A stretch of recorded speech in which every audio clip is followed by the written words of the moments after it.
Welcome, everyone. Happy Wednesday. This is Hollywood on the Rocks. My name is Chris Gore. Today on the show, we're going to talk about Ahsoka Episode 4.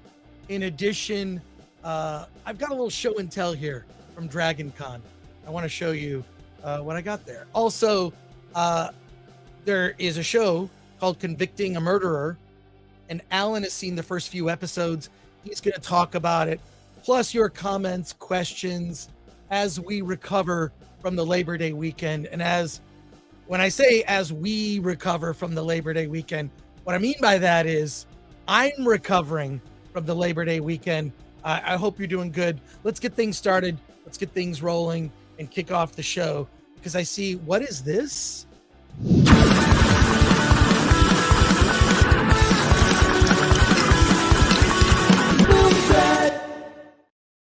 There's some videos here that I am completely unaware of, but I'm going to tickle you with my lightsaber.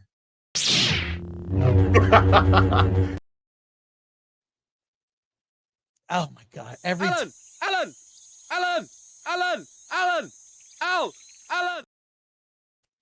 Hey man, how's it going? Hey, good. How are you? Good. Good. Hey, We found a new use of a lightsaber. That's awesome. right. I just want, for a second, because you got to show off your new haircut. Yeah, there you go. Obviously, you went to Fantastic Sam's or Supercuts or whatever. No, I went to Sports Clip. Is that a real place?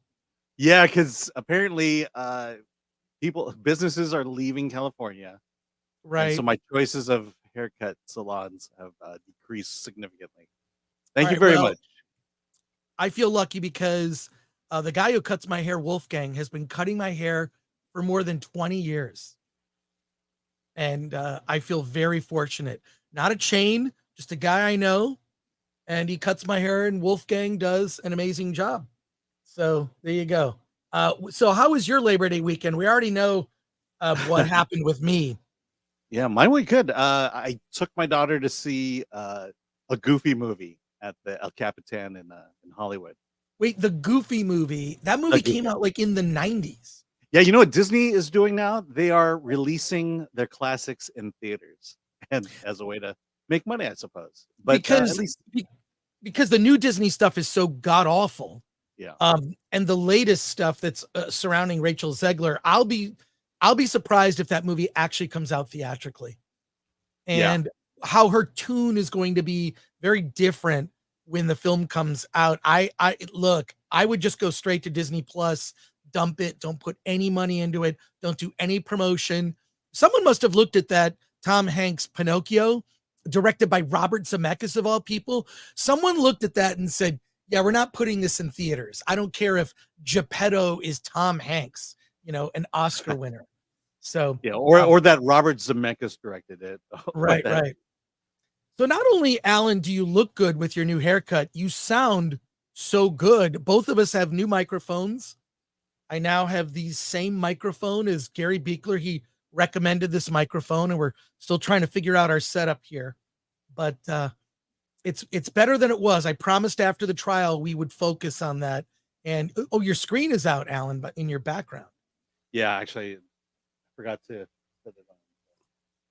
All right, before we get into it, there we go. Before we get into it, let's see who is here in the comments section. I feel like it's been a long time since I've talked to everybody. So here you go. Robert Paul Champagne says, first, hail FT. Lord Thoth is here. Thank you, Lord Thoth. Like, share, subscribe, hit the bell for notifications, sign up as a member, then join us on Discord. Appreciate that. In fact, you'll be able to look at the member tab, the community members only tab. There is a giveaway that I'm giving to all of our members. All you need to do is follow the instructions on that. I sneezed. Yeah, I had to mute myself. Yeah. But there you go. Please like, comment, and subscribe. Yes. On this very special, not a birthday stream. Well, let's do this. Yeah. So remember, someone's birthday was yesterday, and but because we are here for you and we're here about movies. This is not a birthday stream. So we will not read any comments regarding birthdays. Only comments that are not about birthdays. Not birthday comments. Let's see how long that goes. All right.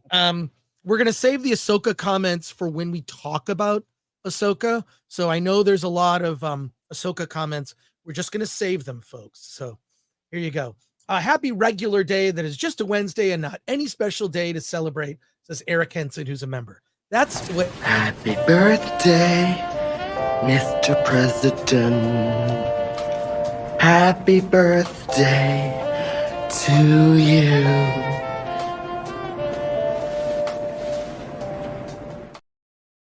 What was that? Damn, I I'm haven't sexy. seen that. Oh no. Yeah, my face on Tia Carrere's body, I swear. I knew this would come up. All I'm just saying is I spent all of yesterday on social media saying thank you to everyone who wished me a happy birthday. I tons of texts rolled in. I said thank you. But did I get any work done? No. First day back from the holiday, I got no work done because I had to deal with people wishing me a happy birthday. Just a blanket thank you. I'm going to be very sincere for the next 10 seconds. Thank you very much for the birthday wishes, but now I have to get to work.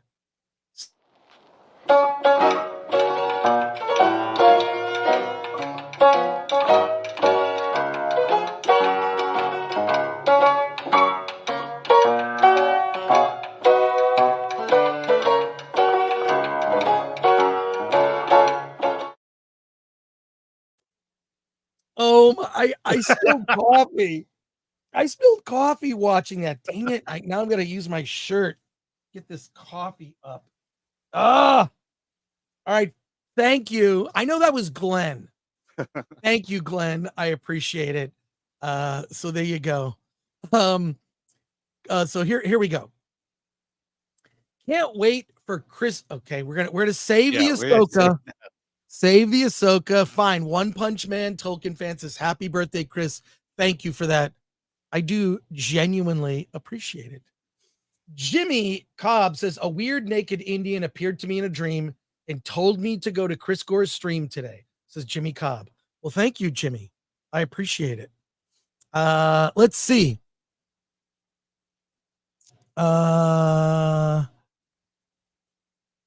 What is this? Merry on birthday stream, everyone. Chris gave his own first movie a C on DVD Tuesday. That's right, Eric Stratton.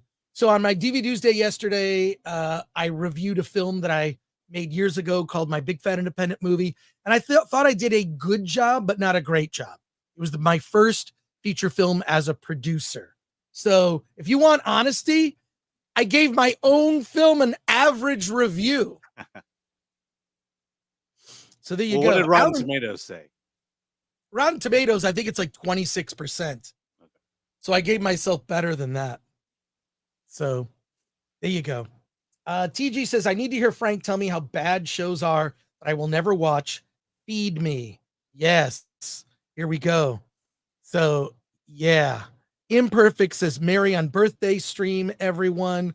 Imperfect is a member for 11 months. Happy Mexican Iron Man. Happy birthday, Chris Gore. I'm in SoCal in September. We'll hit you up to buy you a drink this month.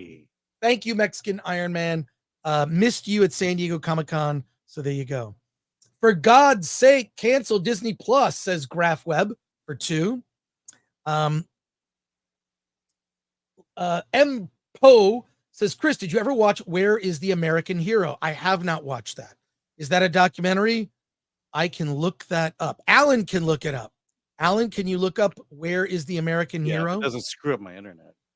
All right, there we go. Chris, did you watch Greatest American Hero? Says Mpo for €5. If you're talking about the television show from decades ago, yes, I watched that show and I did enjoy it. So there you go. So what was the name of that one? Where is OMG? Is that Chris Gore? He's so dreamy, says Big Worm. Happy birthday, Chris, says the Geek and I podcast. Thank you for By the that. way, what was the name of that documentary again, or that film?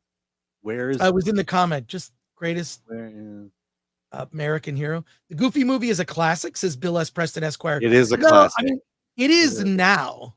It is now, like, relatively speaking.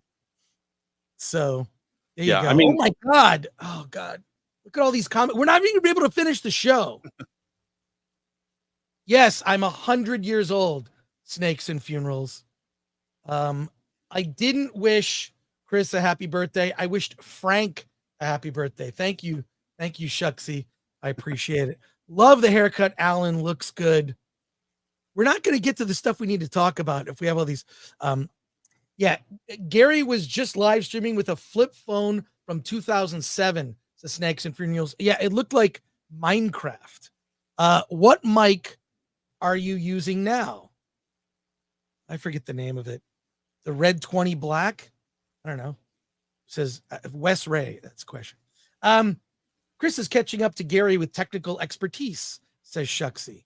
That's my plan. That's my plan. All right, we got a bunch of super chats. I'm going to get through them, and then we're going to pivot because we give too much to talk about. So I'm unstarring a bunch of these because we got to get the show rolling. There's 650 people watching live. Smash the like button. Subscribe to the channel if you're not subscribed. We're on our way to 100,000. So, by the way, hold on one second. This message just came in. It'll pop up. Here we go. no. Not your birthday. This is not a happy birthday video to you. This is not an appreciation video of you. This is not to tell you that your friendship means the world to me. No, this is not that video. It's not. Or is it? Feliz cumpleaños, bud. Love you, man. See you soon. There we go. Whoops. Did he just swear in Spanish to me? I think what so. does that really mean? I know, but I didn't hear gringo in that, so I'm not sure. Okay. Well, thank you, Paulie from Latino Slant. It's become a great friend over the last more than a year. And love hanging out with Paulie. He's genuine. I went to his house, hung out with his lovely girlfriend and tons of people I met from the neighborhood. He knows how to put on a barbecue. And so thank you, Paulie. Appreciate you. Yeah, those barbecues sound real fun. One day you might get an invite, but you have to be one friends. day. I know. One day. All you can say is this, I helped him out with his stream yesterday. I don't know. How do I get one of these invites? I don't know. Talk to him. So you're also looking a little dark. Yeah. Alan, remind me tonight, I'm going to see you at a screening. Yeah. And I have a light for you. Let's see if that one. I have a ring light that's better than the ring light that you bought from Temu. All right. All right. Let's go through these quickly because I want to actually do a real show. So I know some people really care about their birthday. I just want it over with. I'm at that age now where I'm just like, this isn't fun to celebrate this stuff anymore. I want to be done.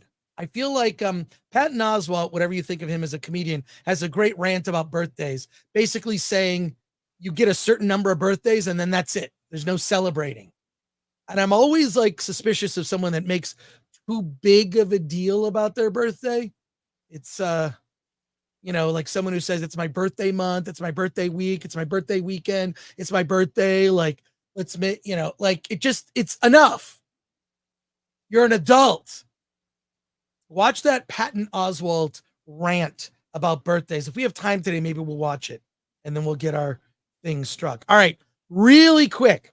Mr. Berger, what's the best move for cartoon shorts distribution? Film Hub, Indie Rights are uploading to YouTube. Depends on how long it is, Mr. Berger. There's a smaller company called Apollo Cinema. They are specifically for shorts. Look up Apollo Cinema and look them up, and you can easily reach out to Film Hub, Indie Rights, and you've already uploaded your stuff to YouTube because I watched your short. I thought it was very good, high quality. but Apollo Films. It's either Apollo Films or Apollo Cinema. There you go. Comment here from Carlos Alfredo Lopez R. Feliz cumpleaños, Bud, says happy birthday, gringo. Lol. Take it. So Matthew Hammond. Hey, I saw Matthew Hammond. I see Matthew Hammond on other streams. You know, we go to the same streamers. Thank you, Matthew, for $4.99. Happy birthday, Chris. The Equalizer 3 was great. I did not realize half the movie would be subtitled Denzel Washington proves he is an elite actor. I 100% agree. Mixa just sends in 10. Well, thank you. We appreciate it. Let's see here. Are you as old as Rich Evans? Says Doug Bernard for $1.99. Pretty sure I'm younger than Rich Evans. Pretty sure I'm younger. But nobody laughs like Rich Evans. I love it. We're talking about Red Letter Media. So there you go. All right. Flav for £5, who's a member. I know you're not celebrating Chris, and I respect that, but I understand it's also Frank's on the same day. So here's to you, Frank. Everybody's wishing Frank a happy birthday now. So I'll take it. All right. Continuing on, Benjamin for $9.99. Just happy to see at least one hot chick back in the Star Wars universe. Ivana Sakno. FT what? Ivana Sakno. For the win. For the win. All right. Well, 23.99 euros from Mpo. Thank you. I haven't watched this Ahsoka, but I asked you before if you watch Greatest. Greatest American Hero. The TV show I did watch. If you're referring to something else, I don't know what that is. Let us know and we'll look it up. Thank you, Mpo. Henry back to play for $9.99. Happy birthday, Chris, again. Well, thank you, Henry. All right. Eric Stratton for $7.77. Not a birthday comment. I got X-Ray Girl to say hi, Dad, on the FNT live stream today for Alan. Oh, really? They do one? That. They did a live stream today from a pub for the meetup. So there you go. Thank you, Eric Stratton. And Snakes and Funerals member for 6 months. Chris, you and I share the same birthday. September 5th, baby. Virgo all the way. Pilgrim Media for 2. Hail, guys. Thank you. Thanks for your service. Appreciate you, Pilgrim Media. And WYFT, what's your first thought, for $1.99, sends in a super sticker. Well, that's great. Okay, there's too many of these. We're going to have to... well, I mean, a lot of those are Ahsoka chats. Did you watch Greatest American Hero? I did, Mpo. I think we talked about that. Is there something going on that... why that keeps coming up? I don't know. Yeah. But it's a great... I mean, I watched it religiously. All right, last few things, and then I'm going to do a little show and tell, then we're going to talk about Ahsoka. So, and we'll catch up with everything else on the Friday stream. All right, here we go. Pilgrim Media for 2. Oh, I forgot. Happy birthday, Frank. Stitch for 5. Happy non-birthday, Chris. Shouldn't it be unbirthday? Happy unbirthday? Isn't that a thing? And Matthew Hammond is back for $4.99. A good short series that I started is The Lazarus Project. It is a British series that makes a sci-fi and psychological thriller with Groundhog Day. That sounds really good. For some reason, that's familiar. That I feel like I've heard that before. And Jeremiah M for $7.99. Thank you for the warning on Ahsoka. Attached, please find the amount I would have paid for a month of Disney Plus with ads. Keep doing what you're doing. All right, thank you for that. We're going to get to your other comments later. Just a real, and we're going to save the Ahsoka comments for after we discuss Ahsoka. But quickly, Alan's now coughing. Yep. All right. Well, I do it. There you go. All right. Well, here we go. Real quick, a DragonCon show and tell. I want to show you guys some of the things I got at DragonCon. Now, DragonCon is this convention in Atlanta, Georgia. It's in downtown Atlanta at these 3 or 4 hotels that all kind of connect, the Marriott, the Hilton, and the Hyatt. Then there are other sort of extended hotels. It's a nonstop party. It's fantastic. It is my favorite convention to have fun.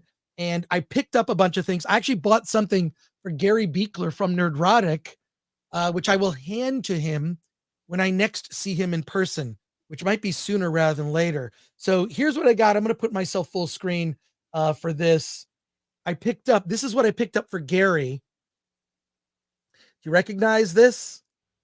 This is what Clark Kent found in the barn, and it's a crystal shard from Krypton, as Marlon Brando would say.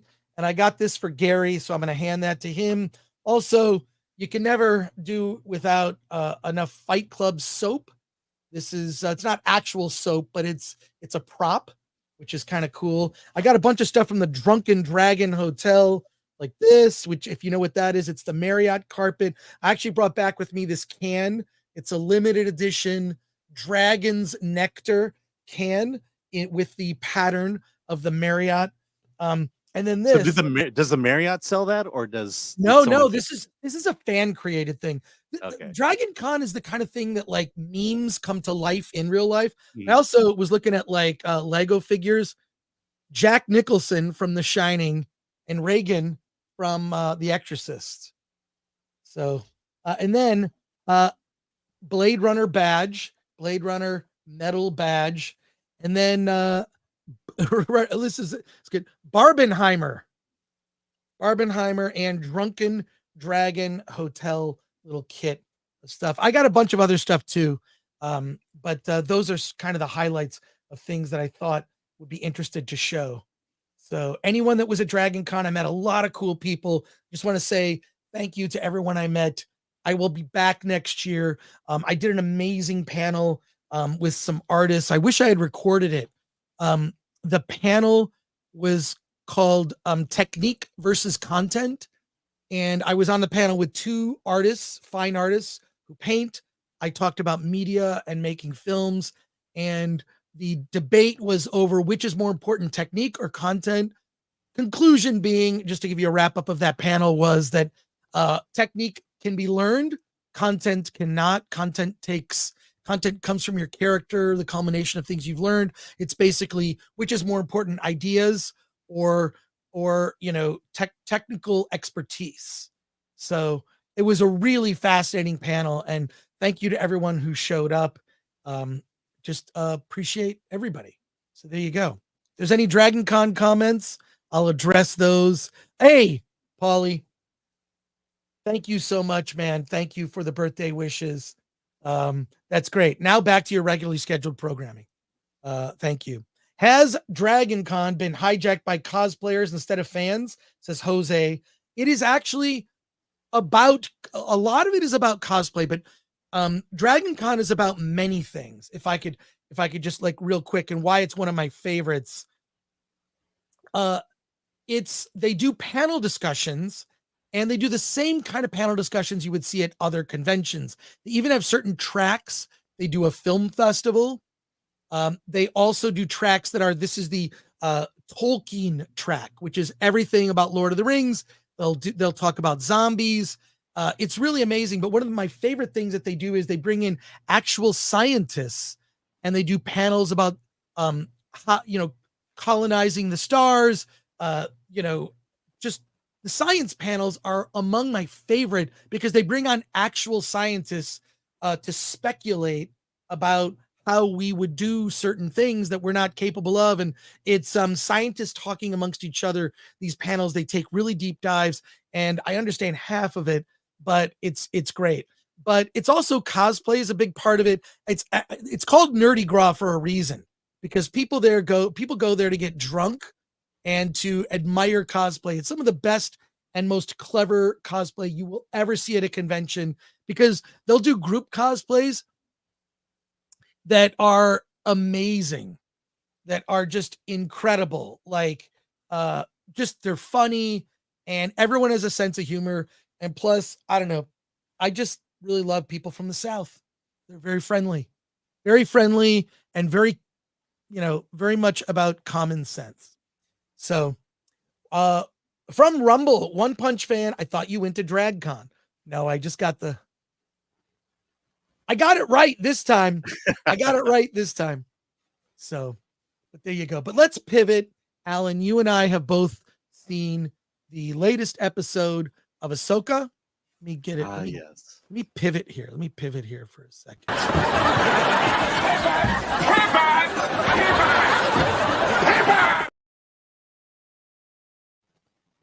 Well, here it is. Episode 4 of Ahsoka is here. And quite frankly, the last 3 episodes have been fairly lackluster, with not a lot happening. And even some backstory that's not explained well enough for any of us to care. And episode 4 is here. Alan, would you like to give us you go first, because I have no idea what you think. Okay. I watched it last night. I was rewatching it just before the stream. What are your thoughts? Tell us sort of the broad strokes of the story, and then let's hear your thoughts. Yes. So story-wise, Ahsoka and Sabine and Hu Yang are their ship is dead in the forest, cannot move. But there's a mission at hand, and the mission is to keep Balin from getting to Thrawn. And so the plan is to go in and destroy the map. But Sabine reticent, because if they destroy the map, then they risk never finding Ezra forever, along with Thrawn. So apparently, Ezra and Thrawn have something in common, and they're together somewhere. That's what I'm picking up here. And so that's this episode. It's go and get the map, destroy the map. But then, if you destroy the map, will we ever find our best friend Ezra, who I have no clue who he is? And that's the episode. And a little surprise at the end, which we'll get into with spoilers. It's after, I'll just piggyback on what I said last week. This is not for us old school Star Wars fans anymore. George Lucas got a divorce from Star Wars. Star Wars remarried Disney, and Star Wars seems to have a nice life and family with Disney. And every time we knock at Disney's door, they just say, thanks, but no thanks. You can go along and live your life. We're gonna live this new life with my new family, and that's kind of how I feel here. It's just more of the same. Fight scenes that are fairly decent, but really not. It's nothing to write home about. Nothing you're gonna remember. Also, there's, this honestly, if I were to make this episode better, if I would make the first 3 episodes better, I would just I would do live action flashbacks of this relationship between Sabine and Ezra. I would have flashbacks of, how Sabine and Ahsoka got into this position where there's this tension between them. And then I would do some flashbacks or something to give some indication as to what this threat of Thrawn is, because I have no idea. And what I'm seeing here is a basic Disney Channel television show that cares only about narrative. We're gonna go get the map, we're gonna destroy the map, but hey, if we do, then this will happen. And that's the series so far, and it's bland as hell. And so, I can go through and nitpick things like, remember in Kenobi when you talked about the ladder? Well, there's a moment where it's like they're on the ship, and they say, "Well, how far is Balin's ship?" And Sabine says 12 clicks. Well, okay, 12 kilometers. Well, is that a unit of measurement in the Star Wars universe? They're just bringing in terms that we know. I kind of debate back and forth on the term witch. I mean, I suppose witch could work in the Star Wars universe, but they certainly could have come up with a different name or something like that. And so, I just feel like for the next 4 episodes, it's just gonna be the same complaints. But I do have something to say about the ending, which we'll get to in spoilers. Yeah, let's not talk spoilers, Yeah. at least for the first half of this conversation. Yeah. But let me get into it. And I'm sure we'll lose no viewers when we talk spoilers. So, well, yeah. Well, we will announce it when spoilers come up. But a couple of quick things. I was surprised by this episode. It's the best episode of Ahsoka. Yeah, because it felt, for the very first time in the show, It felt that there were actual things at stake. They and for a couple and the other thing is it moved at a decent pace. There were the fight scenes were actually good. They were very good and felt like something was happening. Let me tell you why you felt that way. I think the music was the best that we've seen so far. Mhm. I'm also surprised that normally with a Disney Plus, whether it's Marvel or Star Wars, it starts off great. It starts off with great or potential and then goes, ooh. And this started out kind of weak. And then, oh, this is something interesting for once. When I point this out, you're going to notice it. One of the things they did is what they would just do in a Star Wars movie, which is rather than lingering on and having long pauses, they actually hired someone to edit this like it was Star Wars. Mhm. And how do I know this? Because they kept cutting. There would be an action scene, an action scene involving Sabine trying to defend herself with a lightsaber. She's not as good at it as Ahsoka, and you're cutting away before we see what's happening.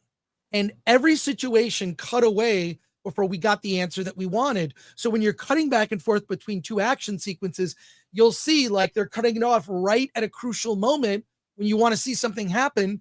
That's a good thing. That actually makes things move along more quickly. And I thought that there was at least some effort put in. And I like the score in this episode because it kind of leaned into a bit of the samurai roots that I believe that Ahsoka was inspired by. I feel like the character was inspired by obviously samurai films of Akira Kurosawa. And so they leaned into it with regard to music and whatnot. So I also thought that the Balin confrontation with Ahsoka was also very good. They stopped to have conversations that meant something. I guess I shouldn't get into it right now. I like even the robot on robot fight When they're punching each other in the face. I thought that it's something, because a lot of Ahsoka so far has been things that we've seen done better somewhere else in Star Wars.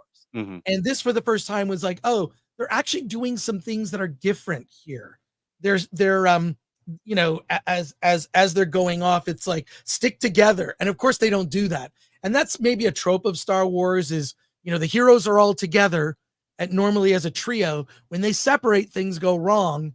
So things go wrong. And there were actual stakes, the uploading of the coordinates to get to Thrawn / Ezra, right? So I enjoyed this episode and I was surprised that I did. It was the best episode of the show so far. I still would say this. I still would say it's too little too late. I feel like normies have probably checked out.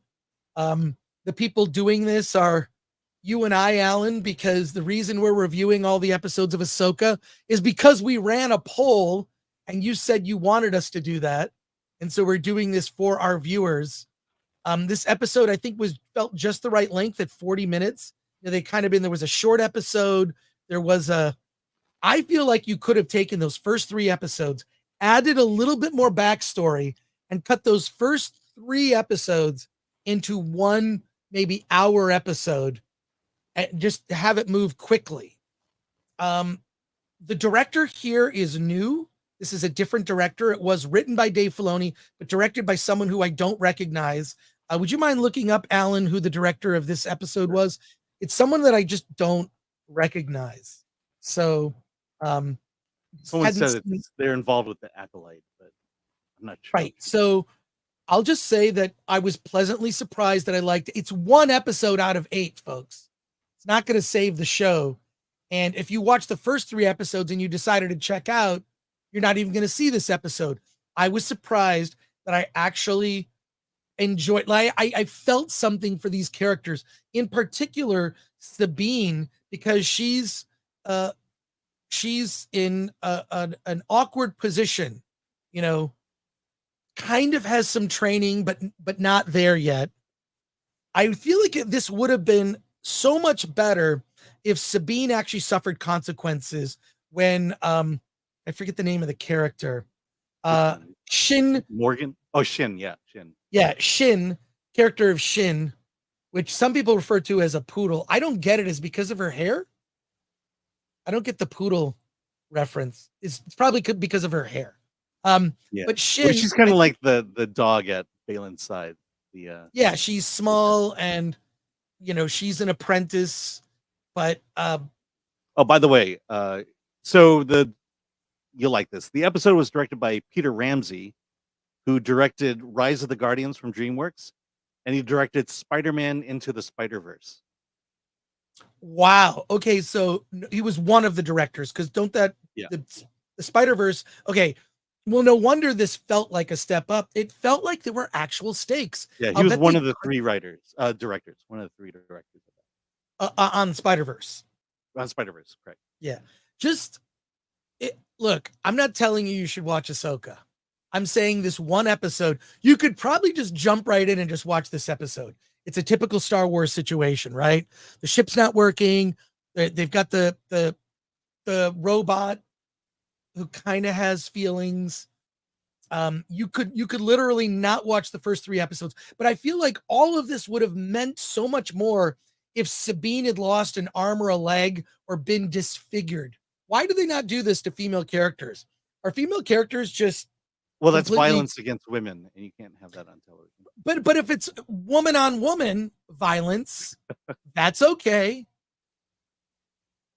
If Shin was the one who inflicted, what if Shin just chopped off Sabine's legs and she somehow had to deal with having mechanical legs, or she lost an arm, I mean, I feel like that would have been, rather than this stupid thing that they keep doing in modern Star Wars and Disney Star Wars, which is someone gets stabbed in the gut and they live. That's not, I don't think it's something that George Lucas would have done. He just would have chopped off an arm or a leg. That's what happens with lightsabers. Yeah.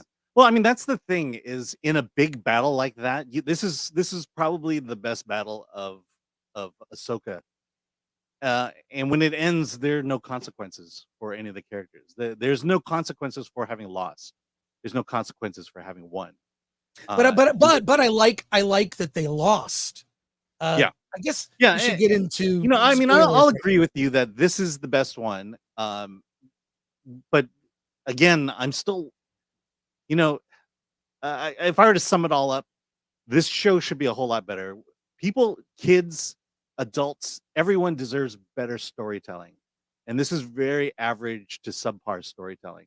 However, it's all narrative driven. There's they're having moral conflicts, but it doesn't really affect them personally. And again, that's why a battle like this needed to have some consequences for the losers. Well, I feel like, first of all, they did lose. They didn't achieve the goal. Right. But like you said, no one lost a hand. And I feel like that was a thing that it kind of worked, and it would give a motivation for Sabine it would give a motivation for Sabine to go after Shin. Now we're right. Now we're in spoiler territory. Yeah.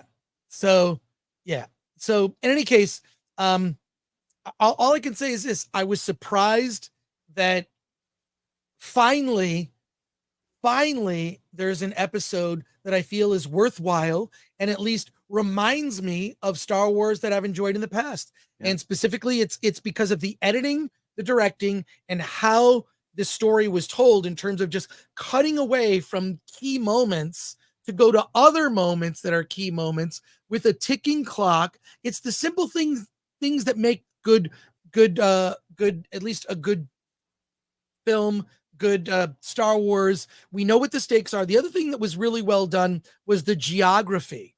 We knew where things were and kind of where characters were. Yeah, it was 12 clicks away. But what I mean is that you saw, you get to see. You have a sense of where things are. Yeah. You got a sense of where things are. You would not get that. Things were directed in a confusing way. This was extremely well done. And I will say this, just as coming from animation, so the director is one of the Spider-Verse directors, it doesn't surprise me, because, I have such admiration for people who work in animation and animation directors like Brad Bird and whatnot, like you're making a movie one frame at a time, effectively. You're putting pieces together.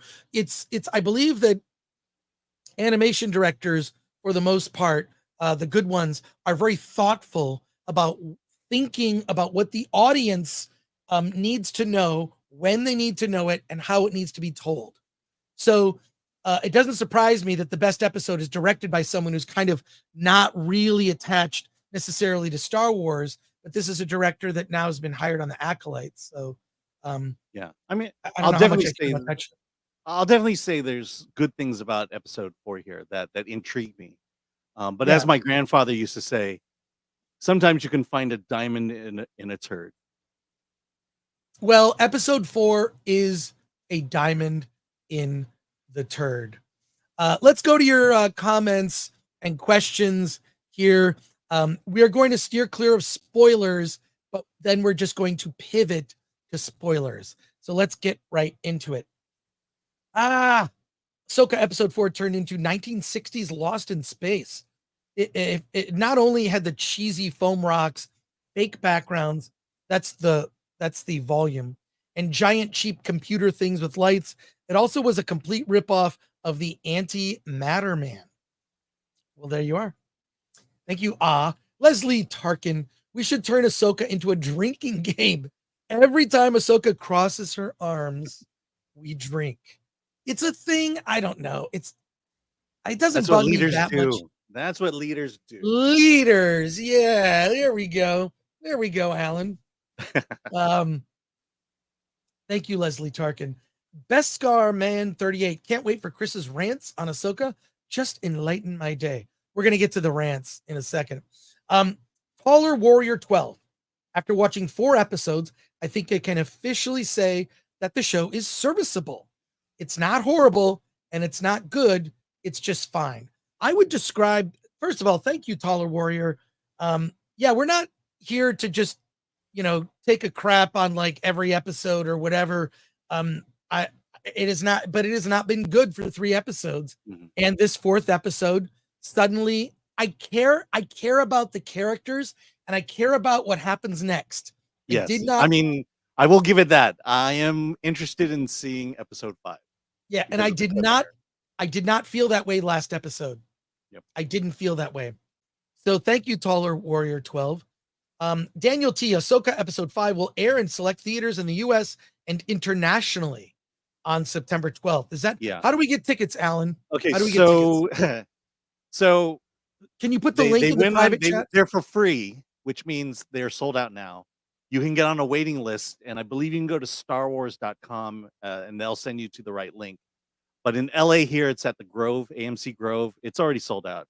So So is it one of those GoFobo things? 'Cause I never have any luck with I mean, that. it's the same idea. I'm not sure if it's that company, but they're that's how they have it set up. So I don't know. Geez, the front page of StarWars.com is all Ahsoka. Yes. I Hey, by the way, mean, I don't know if you watched on Disney Plus, but there's a shop button on the Disney Plus. oh my God. Ahsoka. Yes, I did. Great. They added a tab where you can shop directly from the app. It's Yeah. awful. So it's like, it's got like, episodes, behind the scenes, trailer, and then shop. It just seems so whatever. All right. Is it one of the top stories here? It should be. Is it that tab? Isn't one of those tabs? I can't tell. I can't see the Watch tab in the middle Ahsoka of the in screen. theaters at the mid-season fan celebration event. That's it. So this is where you can go to StarWars.com. There's a link to go to get tickets, and all of the tickets should be sold out. Yeah, it By the says way, that join the poster wait list. just spoiled episode 4. Oh, did it? Yeah, look in the background. Oh yeah. Well, whatever. It's Okay. been in the trailer. There are certain theaters that are not sold out. Philadelphia, PA, you can still get passes. Seattle, Washington, you can get passes. But join the wait list is pretty much Yeah. everything. I wouldn't be surprised if they opened up more theaters at the Grove at least. You think so? I doubt it.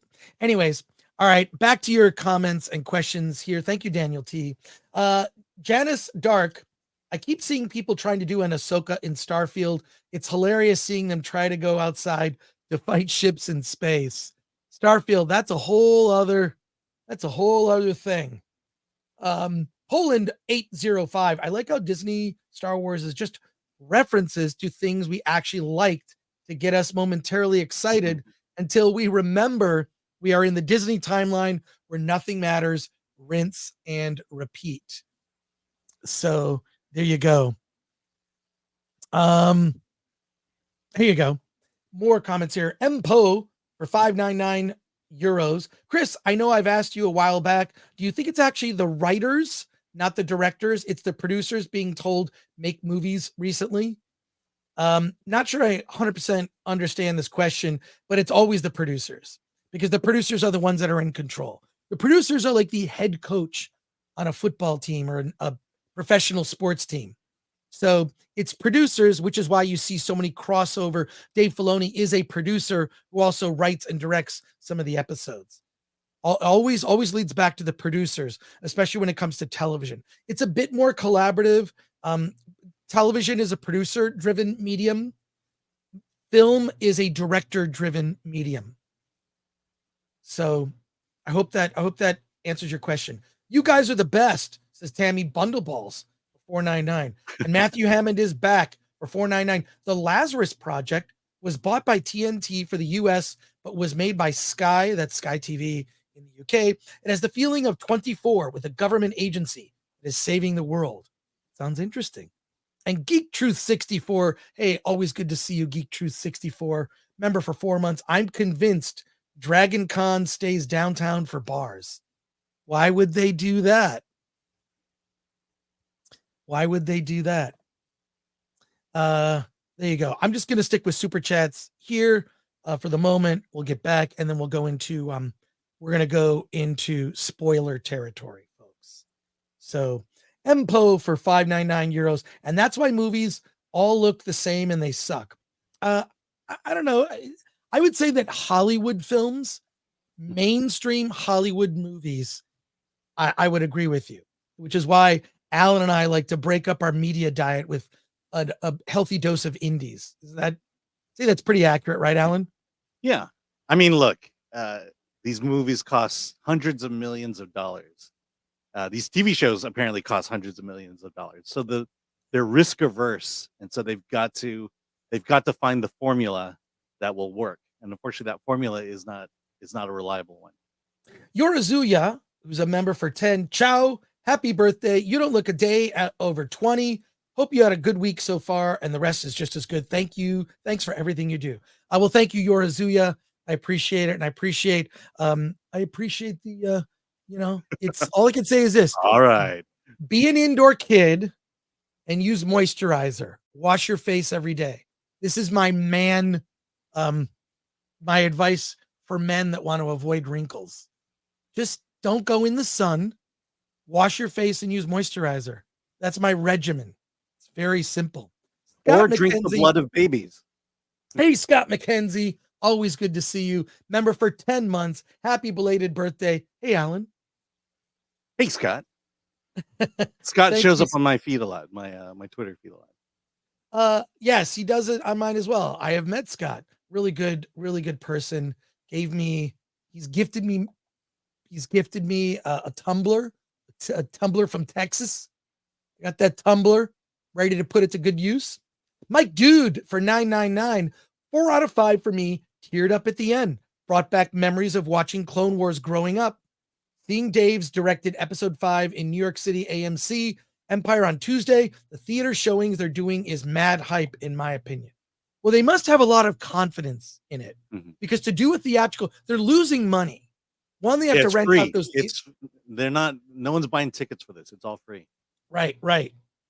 So, yeah. So it is promotion. It is purely promotion. So, yeah, I liked this episode. Hey, Echo Base Network. Love the guys from Echo Base Network. Watch them all the time.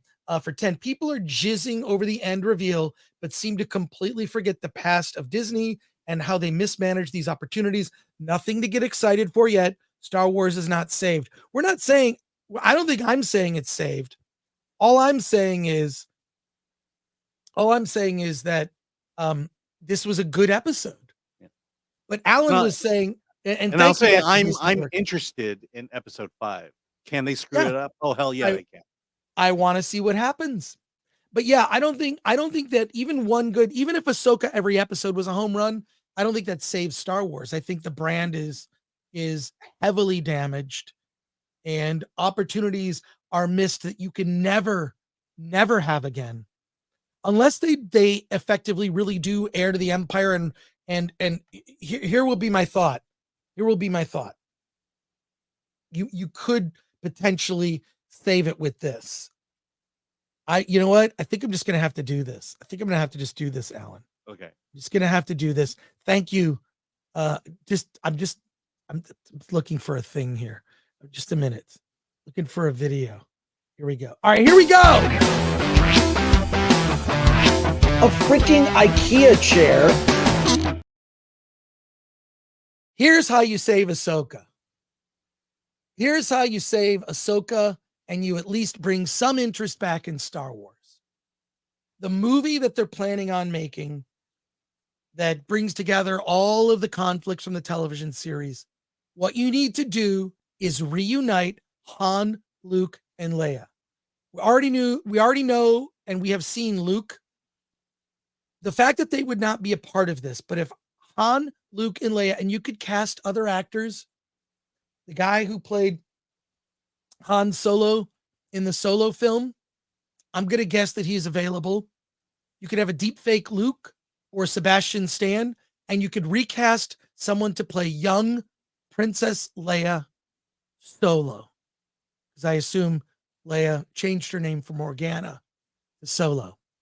And that movie that they're talking about having Dave Filoni make, which will be the culmination and the connecting and the resolution for all of the Disney Plus series, should be a telling of Heir to the Empire with Han, Luke, and Leia at the center, bringing in side characters like the Mandalorian, like Ahsoka, among others. That would be very interesting. I would be interested in seeing a proper reuniting of Han, Luke, and Leia after the events of Jedi, having to deal with Grand Admiral Thrawn, and all of the side characters from the Disney Plus series, have them take a back seat to the movie we didn't get to see, the trilogy we didn't get to enjoy. I would be interested in seeing this. It's almost the only card they have left to play, because everything else is sort of meaningless to me. I would like to see a proper telling of Heir to the Empire with Han, Luke, Leia, a young Lando, Donald Glover. He's around. Bring him in. Do it all. That's how you fix it. A freaking IKEA chair. Look, I don't think that's a way to. I feel weird being big here. You didn't have to make me big. But I think it's not going to fix things, but it would get me interested. Yeah, I mean, and it would get me. They're going to screw it up. Let's just say they did it. Let's just say I have zero confidence in the people in charge right now to tell a good story. To fire this bullet and have it hit. Yeah. But I mean, I agree with you in general. It's, we need to connect this current Star Wars with the Star Wars that we've all loved, and that's a Han, Luke, and Leia. Right. But they'll screw it up. In fact, I was excited about the reveal at the end of this one, but deep down they're going to screw it up. You know it. Right. Well, let's go back to your comments and questions, and here we go. So not only Han, Luke, and Leia, but Han, Luke, and Leia, and Cara Dune. Yeah. Let's see. Andre Armeni for 10 of R. Whatever is R? Is that a currency? The problem with Disney Star Wars nostalgia writing, what we actually remember was the sense of awe and originality. Today they write for what money remembers. It's cheap and lazy. That is a bingo. That is the comment of the stream. Thank you, Andre Armeni. I hope I pronounced your name correctly. Very astute remark. And Echo Base Network is back for 5. I agree. I would love if they would do that, but will they? Question mark. I doubt it. Yeah. Sad. Those are Lucas characters. Are they gonna have to pay him for it? They should. It'd be worth the money. I know. That was the South African Rand. Well, thank you very much, Andre. But Echo Base Network, love you guys, by the way. Watch your stuff. Yeah. Watch your stuff. Love We it. did their we reviewed their Kathleen Kennedy movie documentary. Yeah. And let's see more. A serious man just sends in 2. Well, thank you for that. With regard to a diamond in a turd, 105 says, I will check every turd now. Yep. Here we go. Fletcher Williams, I suck at games channel for 499. Thank you, Fletcher Williams. Always appreciate your commentary. Luke, Han, and Leia would be epic, but it's Disney Plus. Plus, happy belated birthday, and Alan rocks. Well, thank you. Hey, Fletcher. Yeah, appreciate that. Appreciate you. And appreciates Alan. Hi, Dad, I miss you. Overseas now, doing who the hell knows what at some British pub. Check on your daughter. A serious man for 2. I'd watch Chris Gore Star Wars. Well, thank you for that, a serious man. And I hear Wes, she's being followed around by a guy with no legs. that's true. Mark the Cyborg, good guy. Had conversation with him. Super nice guy. He could not have married a better man. I hope you guys had a good wedding. Wes for 499. I'm gonna say open invitation for the holidays. All right. My daughter to come back. Yeah. A problem they have is Thrawn is so much more interesting that I, as a Thrawn fan, will not want to see him defeated by any of these Ahsoka characters. I don't think that's going to happen.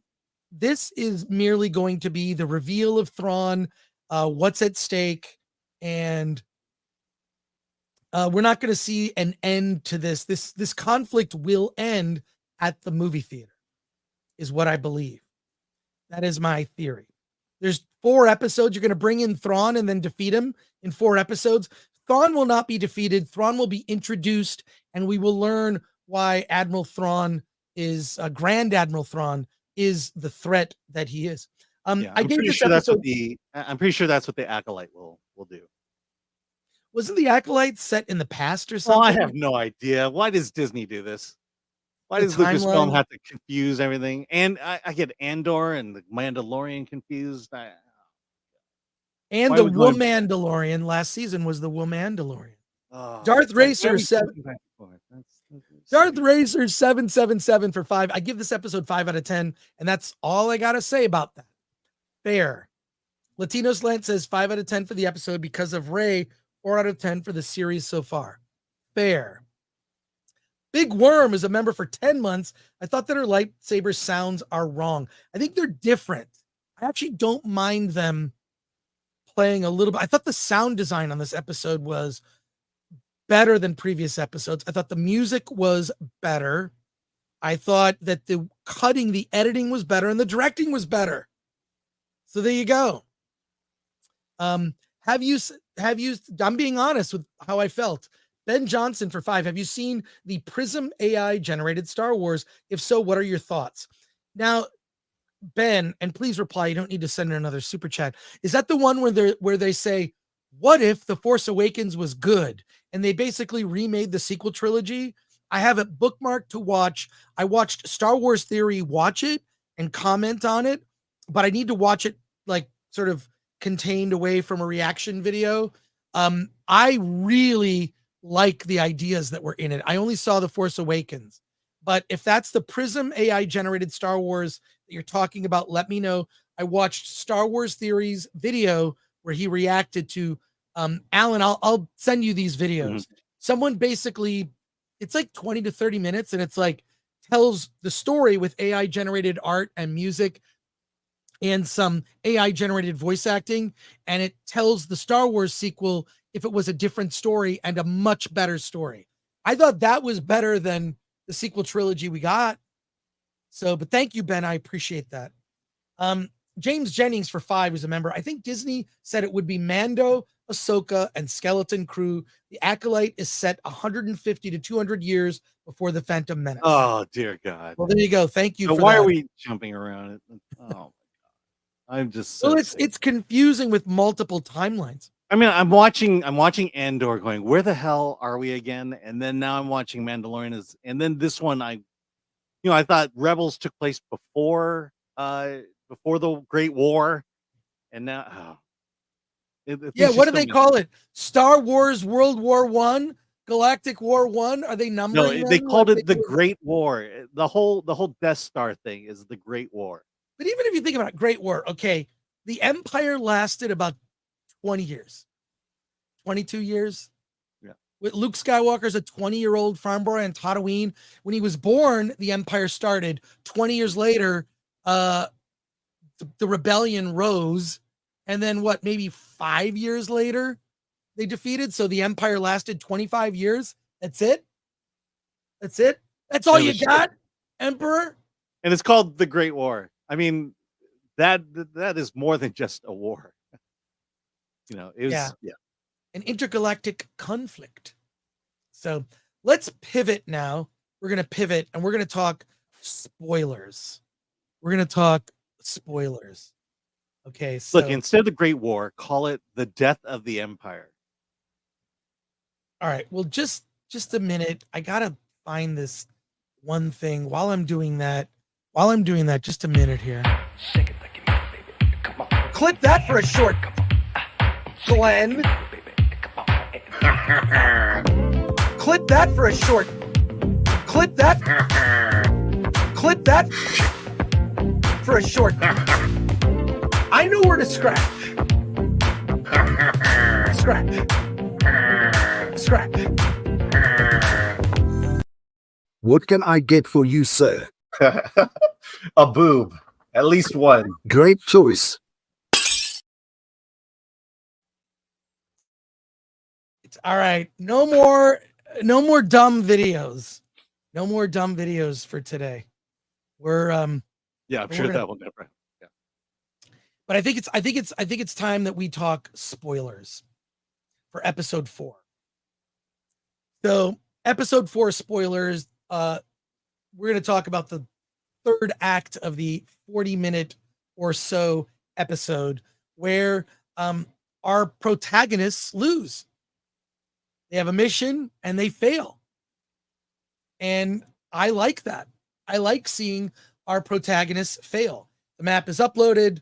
Thrawn's location is now, we at least the antagonists in their group, Balin, they now have the location and they're off.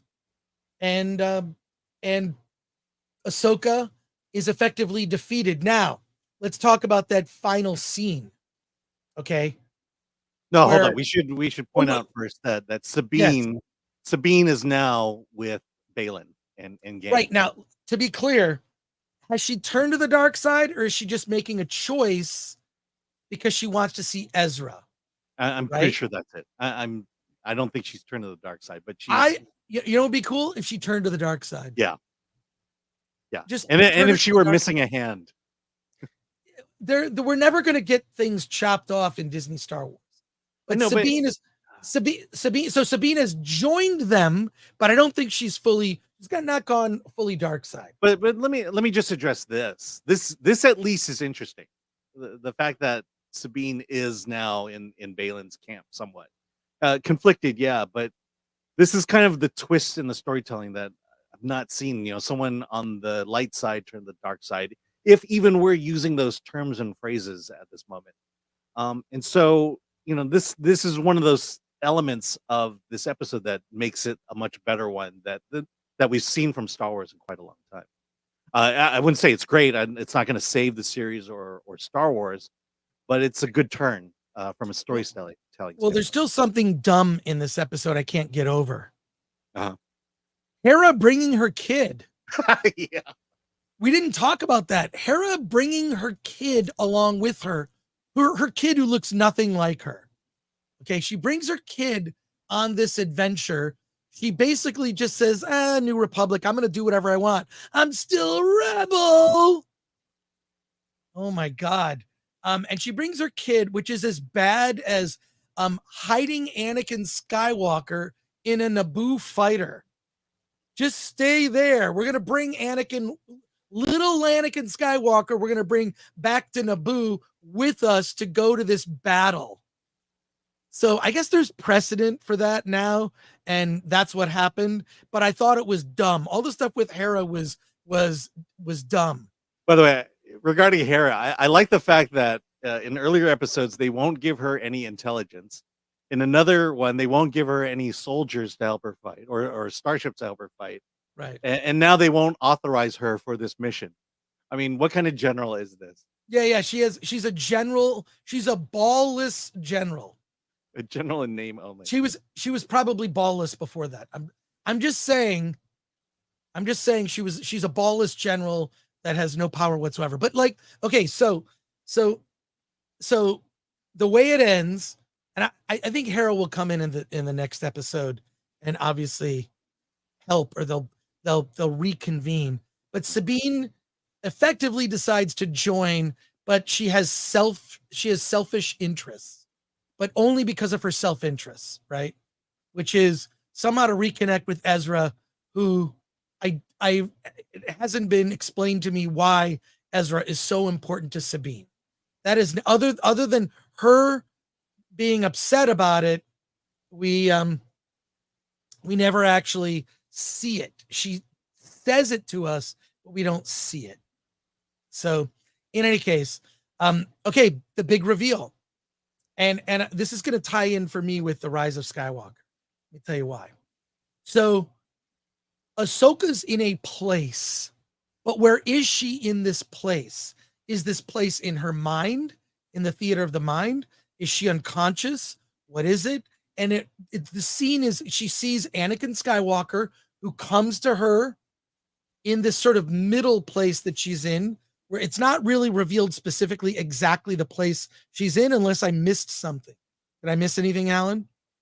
No, but okay, so the only thing I know about this, Anna, that Star Wars girl, tweeted, Ahsoka is in the world between worlds and sees him, meaning she can pull him out like Ezra did to her, then pre-order 66, and could potentially be back and in play in current Disney Star Wars.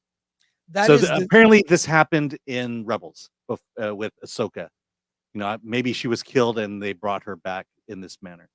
That is please do not add time travel to Star Wars. It feels so inorganic.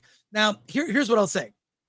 In The Rise of Skywalker, Kylo Ren, after he's defeated by Rey and he's healed and comes back, he has a vision and a reconciliation with his father, Han Solo. And who cares? I remember watching that scene and thinking to myself, this is stupid and dumb, because it has to be taking place in his mind, because we saw Han Solo die. So this is all in his head. He somehow turns to the good side, and in some sort of dream world, he sees his father and has a reconciliation. All right. That's the way I interpret this. That Ahsoka now sees Anakin and she's unconscious somewhere, and this is the theater. But she fell off the ravine. Remember that? Right. She fell down a great chasm, which we know never kills anybody. Never kills anybody. It didn't kill the Emperor. No, didn't kill Darth Maul. Somehow the Emperor. Yeah, it didn't kill Darth Maul. Yeah. It used to be that falling from a high place was the leading cause of death for movie villains. Seriously, go back. Hans Gruber from Die Hard. Scar from The Lion King. How many more can you name? Gaston from Beauty and the Beast. Gaston from Beauty and the Beast. Name, because it's a bloodless death, right? And it's also a death that the protagonist can also not be 100% responsible for. So it's the movie death that happens all the time. It killed Mace Windu. says Yumi in the movies. Like when it's a bloodless death that happens off camera. So the technically that villain and or protagonist could return. Mufasa, not Scar. That's right. Mufasa. Sorry. Yeah. I haven't seen that movie in forever. Sorry, Black Widow. Black Widow is another one. Black Widow. Yeah, it's just it's a thing that happens. You could make a list of characters that fell from a very high place and lost their lives. It's the leading cause of death in movies. Let's just say that. Yeah, it was Mufasa. Scar was responsible though. Yeah, if I recall correctly. Well, Scar fell off Pride Rock. That's from Tamer Spoon. Scar also. So Tamer Spoon 3. Yeah, I was right on both on that account. So it's just like it's a death that happens. That's why I think, look, if you are this goes out to all the villains in the world. If you're a Bond villain or you're, Klaus Schwab or whatever you do, stay away from high places. Don't create an endless chasm in your home. Make sure to stay on the first floor wherever you are, and you're going to avoid an untimely death. All right, but back to this. By the way, hold on. So let me ask you this then. What were you thinking when Ahsoka fell off the ravine? I was thinking the TV show is called Ahsoka, and there are 4 episodes left, and she's not dead. That's what my immediate thought was. Yeah. So there's no teeth behind, like these lightsaber fights.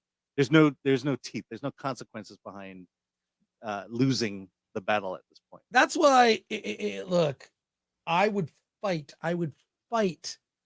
to chop off a limb or two. I would go full Sabine. I would go full Vader on her, where she's willing to give up her life. Mm-hmm. Getting stabbed there's no consequences to it anymore. Yeah. I don't understand when what's her name? Shin stabs Sabine, why she just doesn't go and just do a circle. Yeah. You just kind of chop her in half. Darth Maul. Make it tickle, Make it tickle. You know how that is, Alan. You know how it is. I'm gonna tickle you with my lightsaber. Yeah, it's not gonna do anything.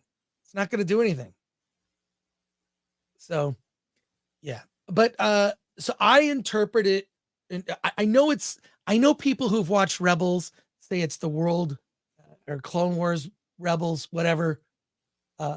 Say it's the world between worlds.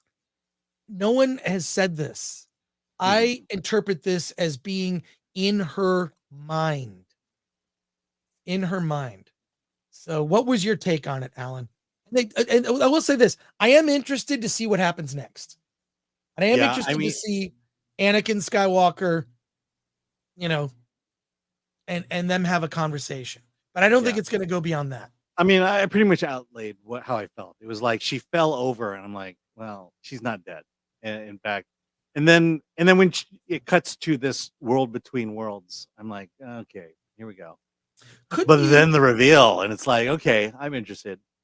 Are we gonna say it? Yeah, I mean, Anakin shows up, Hayden Christensen, and in my mind, it was like, oh, this is gonna be great, and then immediately it said, but they're gonna screw it up. But I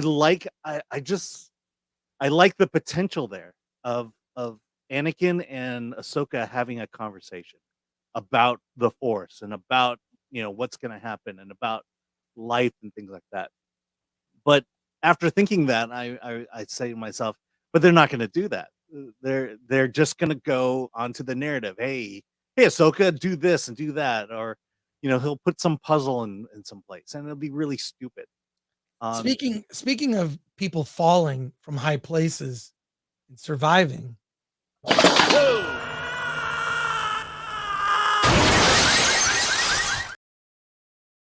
You survived that. Yeah.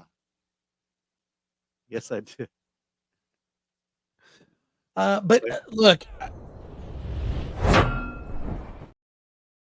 I have that one too. Yeah.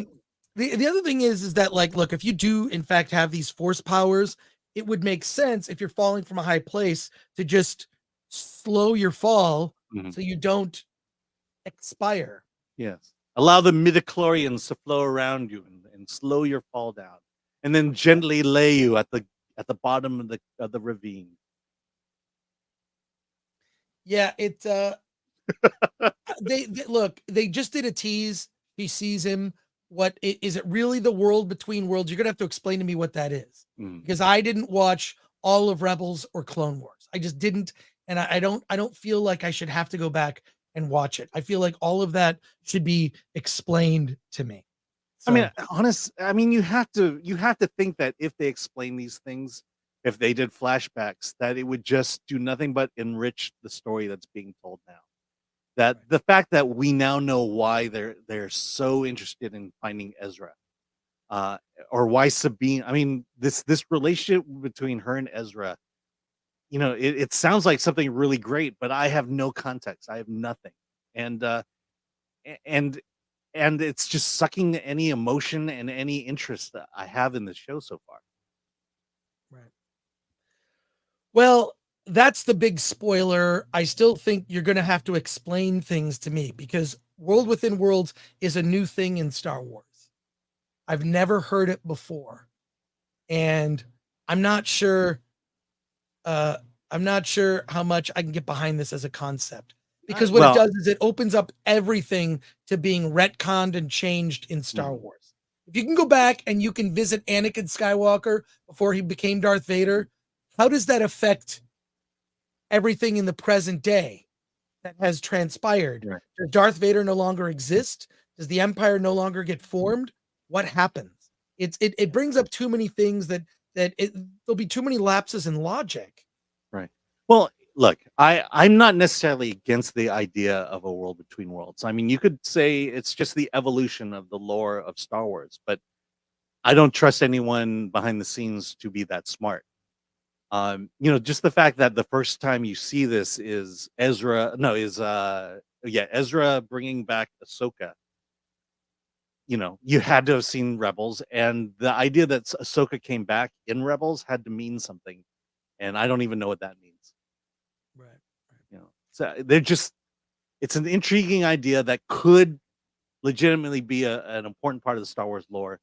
They're just not expanding on it. They're not explaining it. They're not bringing anything magical to it, which is something we want. The one thing this episode is doing is people are actually talking about Ahsoka. So if you were someone that was like not going to take a risk on watching another Disney Plus show, or you really just didn't care, or you were checked out on Star Wars, the fact that we're talking about it, as well as I saw every channel last night, because every channel last night was talking about it. So that, well, I'll watch the episode. I watched the episode and was surprised. I was surprised. Let's go to your comments and questions here, starting with this super chat. Sabine acting still sucks, albeit nice to look at, says Blackie Blackerton. I would absolutely agree with that. Yeah, and I thought she was better this episode. I actually thought she was better in the early episodes, and this was her worst. Oh, really? Yeah. Lord Thoth, who's a member, says it isn't in her mind. She went within the Force and some BS. How do we know? How do we know that it was within the Force? Yeah. I mean, there has to be some rules here that have to be established. Yes. Yeah. And Razor Burn for 5. Chris, Marriott last Friday at DragonCon at Pulse Bar. Where were you? We waited at 9 and no show. I was there, dude. I was everywhere. I was at Pulse Bar. I was like, I don't know. I just walked around. And then I also, I was like standing by the bathroom across, because I went Pulse Bar, they stopped letting people in. Anyways, I was there. I know, hard to, but if you walk around, you would have found me. Sorry, Razorburn. Ahsoka died in Order 66, then came back to die in Rebels, only to come back in World Between Worlds. It is in Star Wars, says Red Sea. The General Grievous 19, World Between Worlds, was definitely controversial already when it showed up in Rebels. So there you go. I'm going to start from the bottom here. A super chat that just came in from NJ Scoundrel for 10. If there were a real chance that the sequel trilogy would be undone through the World Between Worlds, I would be very excited. But the sequel trilogy is canon per Disney, so this is still ending badly. Yeah, I mean, we're all leading up to the sequel trilogy, which doesn't bode well for Thrawn or any story surrounding Thrawn. Well, look, in a previous rant earlier on this stream, it would be interesting if they brought Han, Luke, and Leia back and told a proper heir to the Empire, at least the broad strokes of the novels. I wouldn't expect them to be completely accurate to the books, but those books are so good. Yeah. I mean, they seeped into, at least the ideas seeped into other Star Wars. Well, this is what I think would save Star Wars is do the books, do Heir to Empire, do it right. Get I can't remember who wrote it, but get the original author. Timothy Zahn. Pay him. Just give him some money. I mean, you're losing so much. You might as well pay these people. Give writers money. Give writers money. Yeah. Give writers money. The sense is the reason the reason they cast aside Lucas Star Wars is they don't want to pay any royalties. Well, screw that. Pay the royalties. Just give people their due. People who told good stories, invest in that, and I have to believe you're going to make your money back. That you're going to make so much money that it was worth paying these people the royalties they deserve. Yeah. Hang on. Green Elation for 2. WBW's World Between Worlds, Limbo Between Living and Cosmic Force. Not a fan. Yeah, I don't like it. Yeah. And then Verse says, I usually agree with Chris and Alan about current Star Wars, but I disagree now. Well, that's fine. Ahsoka continues the stories created under George, going back to the prequels. I think they're complaining for clicks. Yeah, I don't think you and I have not seen Clone Wars or Rebels, so we can't really speak to whether it was good or not, but the sense is people liked it. Alan and I don't complain for clicks. I give you my honest opinion. I told you that I didn't like the first 3 episodes of Ahsoka, and I told you why. And you can go back and rewatch those videos. And I'm telling you that I was encouraged and liked this episode, and I outlined the reasons. If you've been watching us, Verse, you would know. See, this you're going after my integrity here. I tell you honestly what I think about something. Yeah. So you're banned from the channel. Yeah. Let's remind you that we liked She-Hulk in the beginning. Yeah, we did. And then because I thought it would introduce an imperfect female character to the Marvel universe, which hadn't happened previously. And then she doesn't change throughout the whole thing. She's as much of an asshole from the beginning of She-Hulk as she is at the end. No change whatsoever. And it got stupid and dumb. But I can only be, hard. I can't lie about this shit. I can't lie about this shit. I'll tell you how I honestly feel, whether I like something or dislike something. I like this latest episode. So I'm not complaining for clicks. Fucker. Accuse me of that bullshit.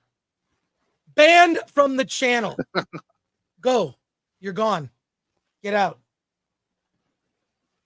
Hey, everybody. How's it going? I'm having a good win. But thanks for commenting. But thank you for your comment. You're welcome to disagree. But don't accuse me of lying about my opinion. I've been doing this for 30 fucking years to be a fucking liar.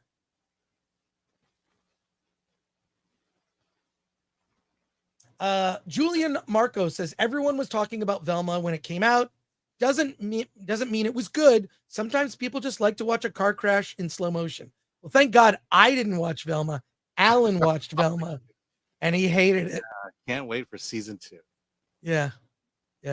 Hey, and JTP RX, who's a member for 11 months. I watch Chris and Alan because they're honest, and that is why I'm a member. Do you think if I was gonna like complain for clicks, I would tell you that the latest episode of Ahsoka was a good episode and that I enjoyed aspects of it and I actually cared about the stakes and I cared about the characters and I thought it was incredibly well directed? Why would I say, if I was complaining for clicks, why would I tell you that this episode was very good? And I personally enjoyed it. I don't even know. Generally, I don't know what Alan thinks about something until he and I are live together. I have no idea. But thank you, JTPRX. Always appreciate your commentary. Been a fan for years. You don't complain for clicks. Says I was a bear for 199. I don't look, and I like some stuff that some people hate, and I will dislike stuff. You know, I liked them. And look, a friend of mine, AJ, hated Bottoms. I enjoyed it. I liked it. And I told you why I liked it. Movie Bottoms, playing in theaters. I really disliked Bros. And I told you why I dislike that. Stitch has become a new member. Well, thank you for becoming a new member. Join us on Discord. And from Rumble, Lord Shax, Alan, it's going to be okay. He's not yelling at you this time. Well, thank you for all the comments here. I don't know. Can't we just I don't care if you love Ahsoka. We can have a conversation about it, but don't accuse someone. This is annoying. Don't accuse someone of just making it up. How could I even do that? So let's continuing with the comments here, and thank you all. More than 1,200 people watching us live. Thank you. Please, if you are not a member of the channel, subscribe to the channel. I appreciate it. Really appreciate it. So yeah, thank you.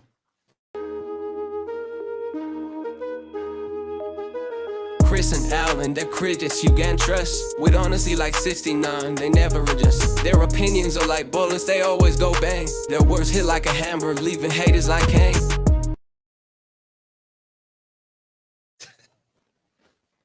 See, they even made a song about it. Argentum says people accused Az of faking his rant about Starfield too. I've been watching Az for years. Yeah, he's not faking. I love Az because he gets worked up. I get worked up, but I don't take it's fine. Yeah, you know, it's fine. I love the conversation. I don't think Alan and I could be working together for as many years as we have if, you know, he was dishonest about his opinion. That's ridiculous. Anyways, yeah, thank you for that. I am DeBrown for 5. You lied about the time when you asked me to share my popcorn when our hands touched. You lied and said that wasn't a special moment. Just kidding. Not Kevin. Thank you for that. Not Kevin Feige for 2. Talk about how to fix the MCU. I'm out of ideas. I don't know. Here's how you fix it. You make it go away. You just make it go away. That's how you fix it. We've talked about it. You just wrap it all up, make it go away, reboot it in the 1960s, start with the Fantastic Four and the X-Men, and start with the Avengers in the 1960s. It solves all the problems of too much technology. Make everything a period film and call it like Marvel 1963 or something. Wasn't it Alan Moore who did this comic book series called 1963? It was so good. It was basically it wasn't a parody, but it was like this ode to how comic books used to be written. Thank you, not Kevin Feige. Willie Black for 499. I'm a retired Green Beret special ops, and we didn't curse it much at people this much. Come on, bro, rise above it and don't ban anyone. Makes you look low. To be fair, I was teasing about the ban. Yes, Verse, keep commenting. Verse, it's fine. I'm saying there's no basis for that comment. It's not necessary. I respect whatever your opinion is. I respect it. And I would hope that you would return the favor of the respect. But Willie Black, thank you. I think it was just Wait, the shilling. The idea of I shilling. swore a lot. What's that? Yeah, you swore a lot. All right. Well, my apologies. I will curb the expletives. Yeah. But thank I you mean, for- if we were to defend verse, there are a lot of people on YouTube who make money off of dissenting, of being critical, of basically following the crowd. And right. you know, Comment here from Bad Coyote Funky for 20. I've been watching Chris for years since Attack of the Show.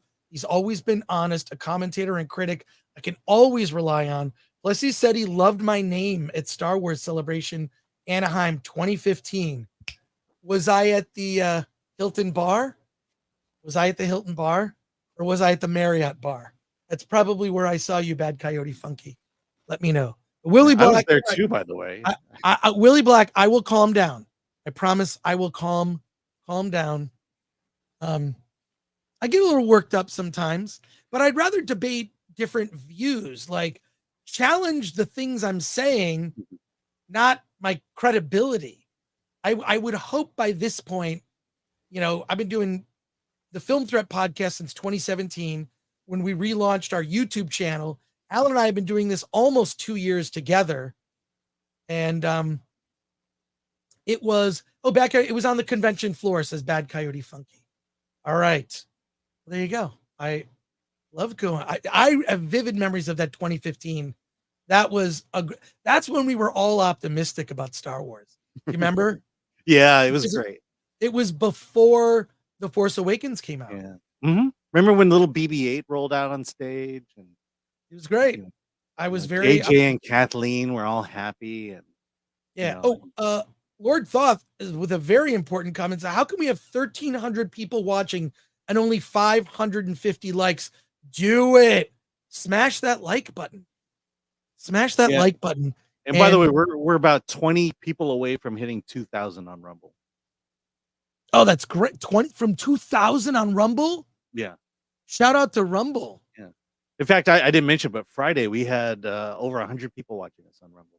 And look, I know I get a little like, this is me for the sweat. Shame. Shame. Shame. Shame. Shame. Shame. Shame. A convention, oddly. But I don't know.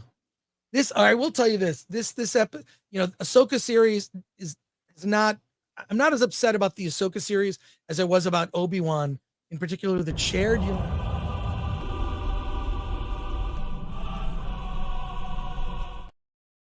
They basically just were in a shuttle. They were just like office chairs from IKEA. Yep. That's a whole other thing. Well, then you had that whole rant about the ladder. And the ladder. What do they call a ladder in the Star Wars universe? A ladder. A ladder. It's called a ladder. Hey, James Woolard, Chris might be a homosexual and a communist, but he does honest reviews. Fair. That's fair. Geek Truth 64. Some people immediately go to complaining for clicks when the opinion differs. It can't just be that people like or dislike something. It's always for clicks. Yeah, I don't know. I just think it's an ignorant comment, but Verse is welcome to, let's disagree on the level of ideas and have the discussion. And then you can decide how authentic I am or not. But that accusation, I think is unnecessary.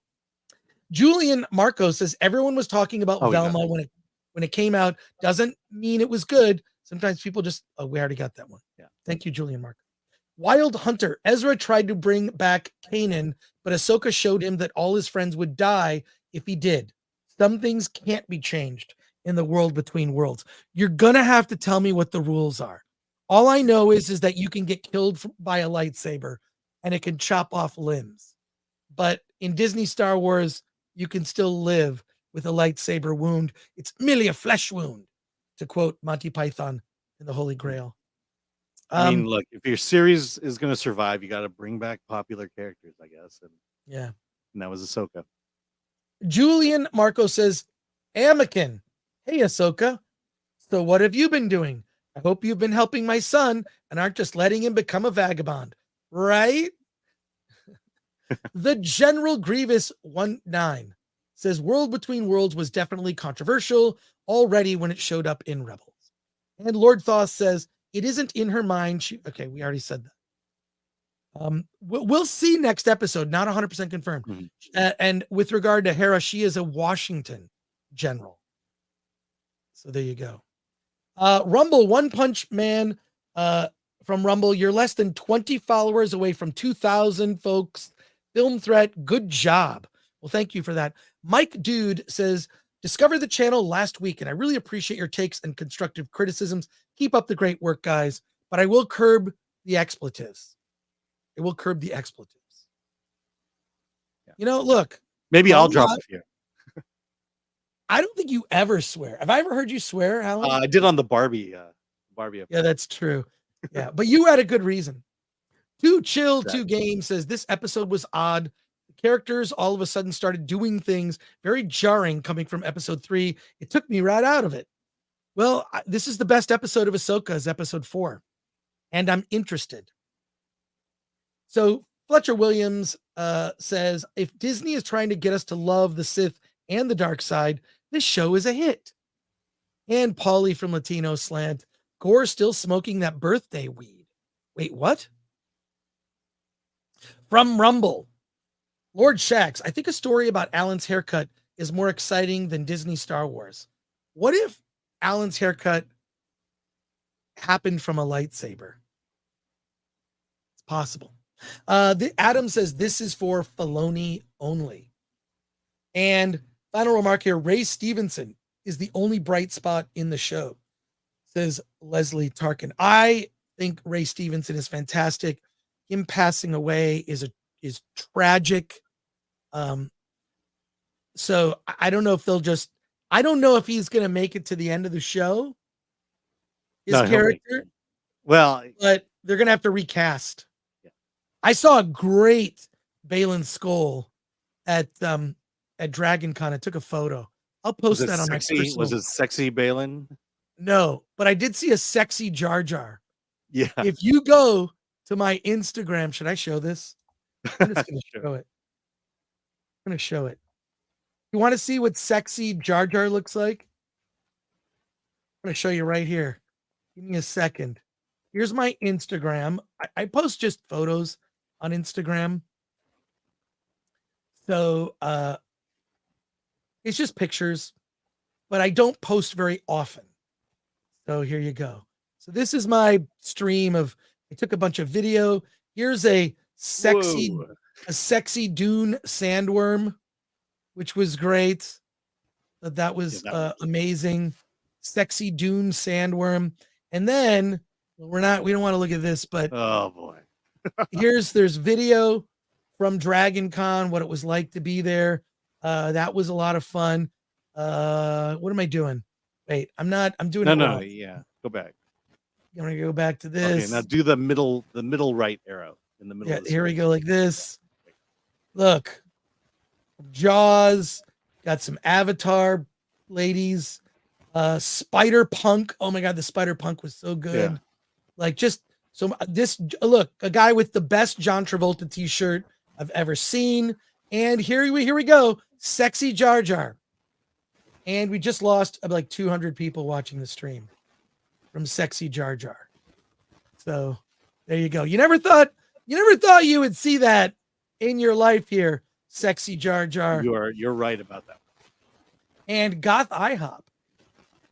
So, and the $6 Million Man. So there you go. I don't know. I had a great time at DragonCon. Want to thank everybody who I hung out with there. We're going to pivot now. Someone says, Defeater Eater says, give it to me raw. Well, I gave you and Vasquez, there was a good Vasquez there. So it just, sexy is relative, says Darren Hughes. So there you go. But we're going to pivot away here as we wrap up the stream. Alan has a very quick review. Actually, I want to show something from the El Capitan Theater in Hollywood at the Goofy movie screening. Let me pull it up here. If I could find my media player. Hold on, I know. Oh, here we go. Here we go. Yeah, here we go. Look at this. It's the Little Mermaid doll. This is at the Disney store by the theater. Oh, Both okay, Halle that's Bailey. interesting. Yeah, I know. So where's the other Little Mermaid? Yeah, The there you go. red-headed Little Mermaid. I mean, it's funny on the sale shelf there. I have another video of the Helena Shaw Funko. It's also on the sale rack. All the Strange World toys are on the sale rack, and now Grogu is being moved over to the sales rack. Yeah, I don't know. Disney's just not as popular as it used to be. But before we wrap up today, Alan, you have a quick review of a new television show that is on The Daily it's Wire. on the Daily Wire Daily Wire Plus. app. Alan, I watched the original series that Convicting a Murderer is based on. It was on Netflix. I was riveted. Tell us about Convicting a Murderer. Yes. So this is I'll just say that one of the reasons we're talking about it is it's on Daily Wire and we'll be the only ones talking about it. But this is a series a documentary series, 8 parts put out by Candace Owens. And we'll talk about that in a moment. But it takes a look at the Making of a Murderer series from Netflix. If you watch that one, it's the story of Stephen Avery, who a long time ago was convicted of a murder he didn't commit. He was released from jail. And then a woman visited his, I guess, a car lot or something he owned. She wound up missing, then found murdered. Then the keys of her car and keys of the car was found in his home. Blood was found on the site. And according to Making of a Murderer, it looked like the police had planted that. And now him and his mentally challenged cousin are now in jail and currently in jail. And so the whole point of Making of the Murderer was to show that this nice guy was framed twice for a murder he didn't commit. And what Convicting a Murderer does is it looks at that series and realizes that they left out a whole lot of facts. In fact, she goes on to basically accuse the producers of that series of holding to a specific narrative and being willing to die by it. And the documentary goes through how this series has gone through and basically manipulated facts, withheld evidence. And I think I can't get into too much spoilers because it comes out on Friday, but I think the point of this series is just how it's kind of indictment on the whole idea of being able to convict or exonerate people through social media, through docuseries, popular docuseries, and to me it was the difference between the Johnny Depp Amber Heard trial, and you hear the people who they're basically two camps: the people who watch the trial and the people who watch the analysis of the trial. And this is the kind of indictment on that. Now, I will say this, though. This movie is about Making of a Murderer. It goes into those facts. And a lot of these ideas that came to mind in terms of an indictment on the system of conducting trials on television, they're kind of inferred. These are the things I'm thinking about as all this evidence is being laid out. It's not, I don't know if they're eventually going to indict the system of justice that's being conducted on social media, or if they're just going to talk about this. And I'll say this, my guess is the reason Candace Owens is a part of this is because the Daily Wire thought that this documentary was important and that the only way people are going to watch it is if Candace was a part of it. I don't know anything about the series. I have no beef or grudge against Candace, but this is the sense I get because her appearance in the documentary is just basically to explain various plot points along the way. The producer of the series does most of the investigation, and so it's interesting. I didn't really watch the first one like you did, and so I don't necessarily have an invested interest in the outcome of this. If they're right, the right people. If they're right, the two guys are still in jail, so justice is still being served. it's just interesting just to kind of examine the way trials are portrayed on television and this narrative that the documentarians have either way, and how powerful that can be, to the point where it created basically a civil war on Reddit between those who believe Avery and those who don't. So, I wouldn't say this is a groundbreaking documentary. It's interesting. So, any of this intrigues you, go ahead and take a watch. It's on Daily Wire starting Friday. I'm interested to see it. I'm interested to see it mainly because I watched that original series on Netflix, and because we know how easy it is to manipulate something. We know from watching a lot of movies, and also documentaries these days are incredibly political. Almost every doc I see now is just propaganda. Whether it comes from the left or the right, it's all propaganda. And I really would love to see an unbiased, I'm in search of the truth. Where are those documentaries? We need more of those, number one. And number two, we have seen in our current day how the justice system is being abused and manipulated for one party. And it's disgusting. And I hope that this film gets into that.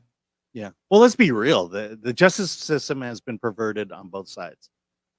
We saw a lot of that in the 60s. And you brought it up. The justice should be about the truth.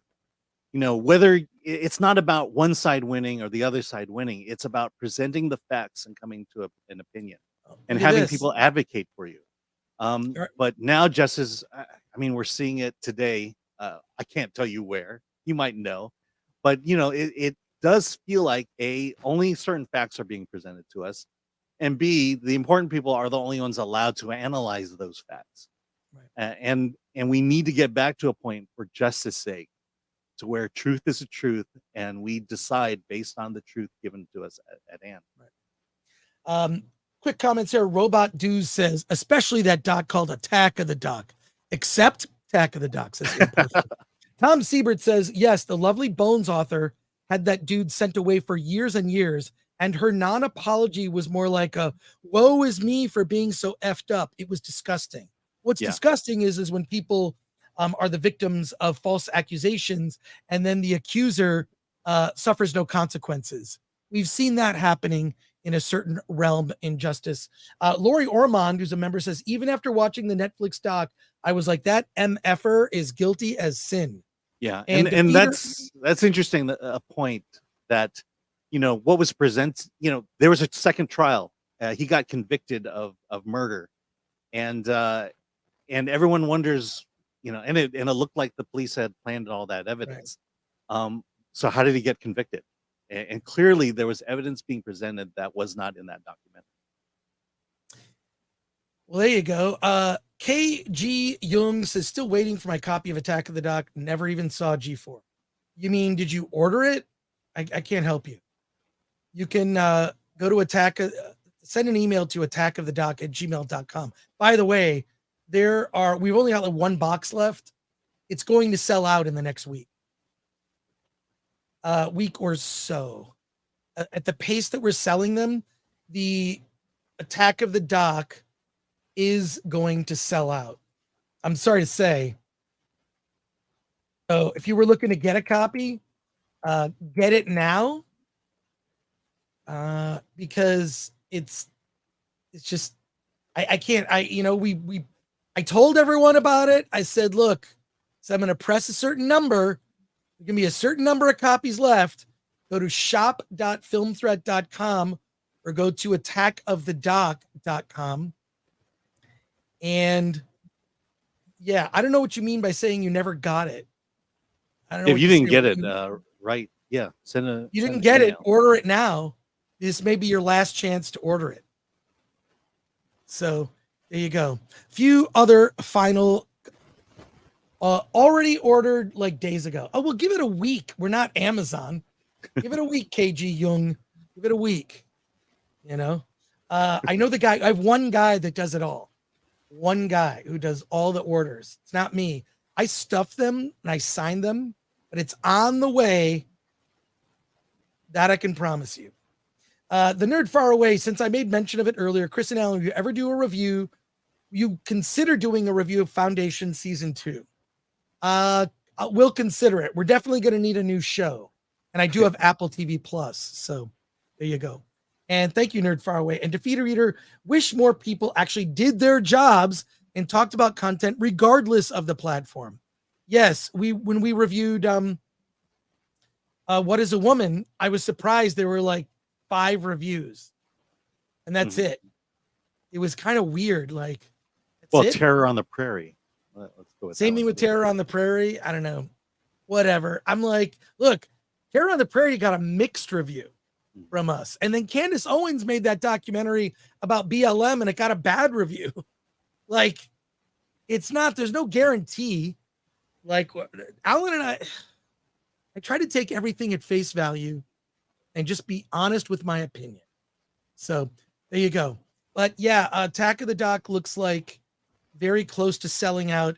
And then I have to consider, is there enough demand for me to order a bunch more?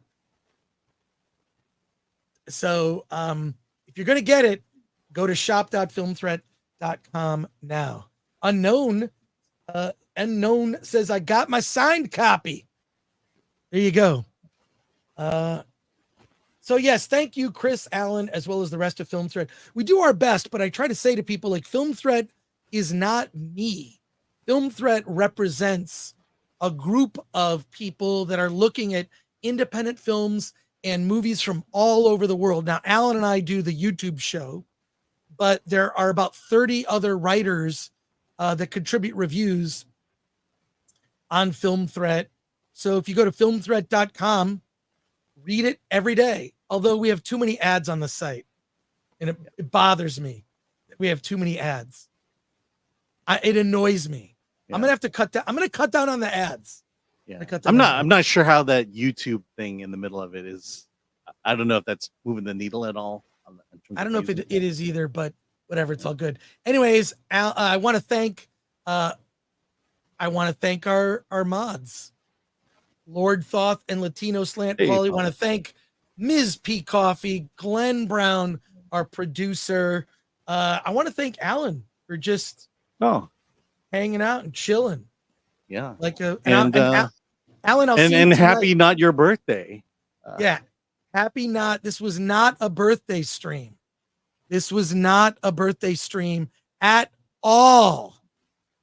So wait. Well, we'll go drinking tonight. Wait, here we go. Happy birthday, Mr. President. Happy birthday to you.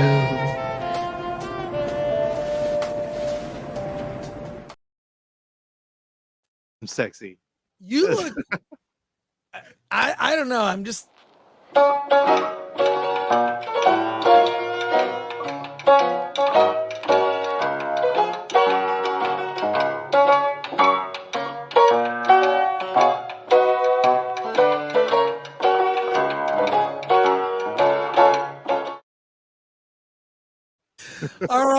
All right. That wraps it up for us. Alan, I'll see you tonight. I'll see you tonight at the El Capitan. You're going to the reception, right? I'm going to the reception. I'm going to be there. And guess who I'm bringing as my +1? Poly Latino Slant. No, Lila Hart. Oh, cool. Lila Hart will be my +1. I'm going to teach her a trick that I do. So here's a dumb trick. I have been doing this since high school.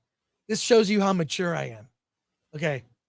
So what I like to do when I'm walking in public or I'm walking past someone, I'll kind of stop what I'm saying, or if I'm in the middle of a discussion with a friend, and I'll say something so that the person I'm passing, just in passing, will hear briefly something that I'll say. And so it kind of will, if they're listening and paying attention, they'll just hear the piece of what they'll assume is a conversation between me and another friend. So what I like to do is I'll be passing someone on the street and I'll say something. As it turned out, those anal warts were actually, fixable. It was not a big deal. So it's like, what? And I've seen people, I'll just say the most not wholly inappropriate, but just weird sometimes. Weird. And I've been doing that since I was in high school. Because I'll see an opportunity, I'm passing by someone, and in passing, I'll just say something a little off. And this is meant to entertain no one but me. Thank you, everybody. We'll be back at 9 a.m. Pacific time with reviews of The Nun Part 2, a Chinese film called No More Bets. And Alan is going to see my Big Fat Greek Wedding Part 3 because I have no interest. You don't have to see The Nun Part 2. You got to see my Big Fat Greek I was Wedding. see No More Bets, but you should see No More Bets also. I know. I do want to see. Cool. All right. We'll be back Friday. Thank you, everybody. Thank you for your participation and comments. Whether you agree with Alan or not Alan and I or not is not important. Thank you for coming here with your honest opinions. We're just doing it for the clicks. We're just doing it for the clicks. We're doing it for the clicks, baby. That's it. That's all I care about. Anyways, Alan, let's get out of here.